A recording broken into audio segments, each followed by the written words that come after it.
yang sudah kita panjatkan, semoga Allah mengijabah doa-doa terbaik kita. Amin. Allahumma amin. Dan tidak lupa untuk teman-teman kita yang hari ini tidak sempat hadir, kita doakan semoga besok diberi kesempatan bisa hadir. Kemudian yang dalam keadaan sakit, kita doakan semoga Allah memberikan kesehatan dan kesembuhan serta kesabaran atas ujiannya. Kemudian yang belum mendapatkan anak, kita doakan semoga diberikan keturunan anak-anak yang soleh-soleh. Amin. Yang belum dapat jodoh, semoga dapat jodoh. Ada nggak yang mau cari jodoh? Ya, anak-anaknya. Semoga anak-anak yang belum menemukan jodohnya, semoga Allah berikan jodoh yang terbaik. Amin. Amin.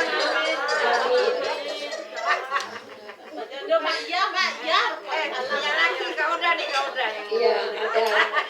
Kalau masih ada jodoh yang nggak ada salahnya. Iya. Jadi, kira janda ini di sini apa lah? Itu yang namanya jodoh mau aja, sama aja ya. Itu rezeki sama itu adalah hak prerogatif Allah. Jadi terserah Allah ya, nggak ada yang bisa ikatnya. Mau kita ikat kemanapun, kalau jodohnya nggak dapat juga. Jadi yang mau dilepas pun kalau nggak dilepas, nggak, kata Allah enggak juga. Jadi percaya saja bahwa itu adalah hak Allah, termasuk dengan rezeki kita. Pernah nggak makan tiba-tiba jatuh? Pernah? Nah itu namanya nggak ada nama kita di situ. Sama dengan butiran-butiran nasi yang kalau kita makan itu jatuh dan tersisa, berarti di situ nggak ada nama kita. Setiap makanan yang ada nama kita itu pasti sampai ke kita. Bagaimana caranya itu urusan Allah. Jadi apapun itu kalau di situ ada nama kita, misalnya nih ada namanya Bu Isnawati di situ, mau dari arah mana aja itu dia pasti datang. Pernah suatu hari malam-malam si Peci bawa mobil tuh ya, bawa tamu. Kebetulan tamu itu ada pembukaan apa nggak tahu, anggota menteri-menteri lah yang datang waktu itu. Jadi pejabat-pejabat yang datang dia bawa tamu. Jadi yang punya acara sudah siapkan makanan yang paling enak tuh untuk bekal tamunya balik ke Jakarta. Tiba-tiba tak salah masukin ke mobil, tak gimana caranya. Intinya makanan yang mau dikasih ke Pak pejabat itu tadi ada di mobil yang dibawa Peci. Makanan enak semua. Setelah itu si Peci bilang kan, Pak ini makanannya tinggal loh Pak. Ya udah dibawa pulang. Intinya di situ ada rezekinya Bu Misna dan keluarga. Bawa pulang kata Bapak itu, ya nggak mungkin mau dikirim ke Jakarta karena itu makanan basah, makanan waktu pesta itu. Jadi si tuan rumah sudah nyiapkan tuh yang enak-enak, pokoknya dimasukin ke sana siput-siputnya yang enak semua.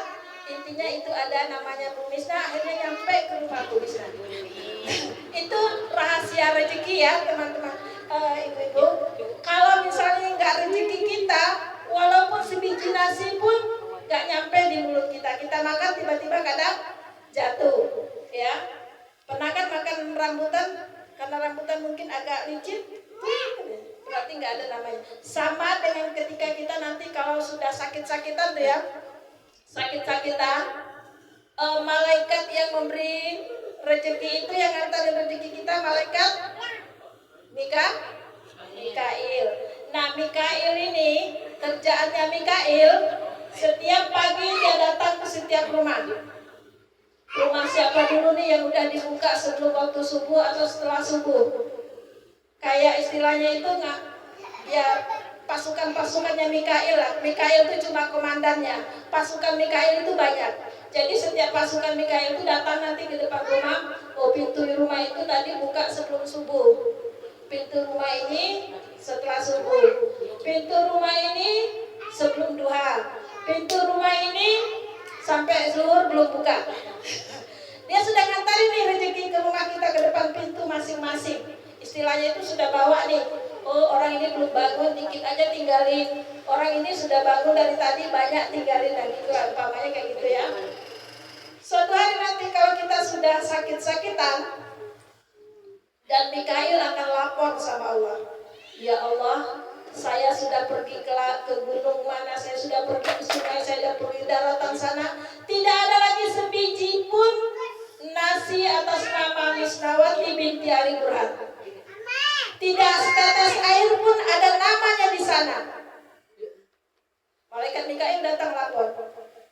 Maka datanglah tugas siapa setelah itu? Kalau Mikail sudah datang lapor, nggak ada lagi nih. Saya sudah tengok buah apel di sana, saya sudah tengok buah durian di sana, rambutan di sana, nggak satu pun yang ada namanya Misnawati. Jadi Mikail datang lapor, kata Allah, tugasmu wahai Israel. Saat itulah Israel baru akan datang. Jadi kalau sudah nggak ada lagi nanti, kalau kita boleh nanya mungkin masih ada nggak nama saya, pasti gitu ya. Tapi itu tidak dilihatkan. Cuma begitulah, setelah itu nggak ada, baru kematian itu datanglah Israel jemput kita. Datang Israel untuk menjemput, ya boleh sambil saya sudah percayakan. Jangan lupa sebelumnya baca dulu doanya. Bismillahirrahmanirrahim. Allahumma barik lana fima razaqtana wa qina azabannar. Ceramah ibu-ibu sambil Silakan disalur. sambil dinikmati Eva. Ya itu tadi intinya. Nah tuh yang ada hidangan itu sudah dihidangkan. Kalau ada namanya pasti nanti dimakan. Kalau nggak ada namanya di situ, mau di ujung-ujung pun ke depan mukanya nggak mau dia ambil. Itulah contohnya rezeki tadi. Jadi tidak usah khawatir dengan rezeki kita, tidak usah takut dengan rezeki kita. Apa lagi? Itu tadi catatan tentang rezeki. Sama dengan jodoh, ya. Kalau jodoh kayak gimana pun masalahnya, kalau memang dia jodohnya si A akan tetap dapat sama si A. Kalau dia nggak jodohnya si B, dikejar-kejar pun sama si B nggak akan dapat. Jadi gitu juga catatan dari jodoh. Kalau ada yang masih ada jodohnya, walaupun umurnya berapapun, banyak kita lihat masih ada catatan jodohnya, pasti ketemu. Kawin sama anak muda. Ah iya. Baru beranak. Nah itulah. Jadi itu tadi intinya soal jodoh. Kalau mau Rezeki dapat sudah, jodoh, sudah, naik ojek ke maut jodoh. sudah. Jadi kita tinggal menunggu waktu. Seperti pembahasan kita minggu yang lalu, bahwa ajal tidak menunggu kita sakit, ajal tidak menunggu kita tua, ajal tidak menunggu kita kaya. Kita sibuk aja mempersiapkan, nggak usah orang lain, sama saya juga.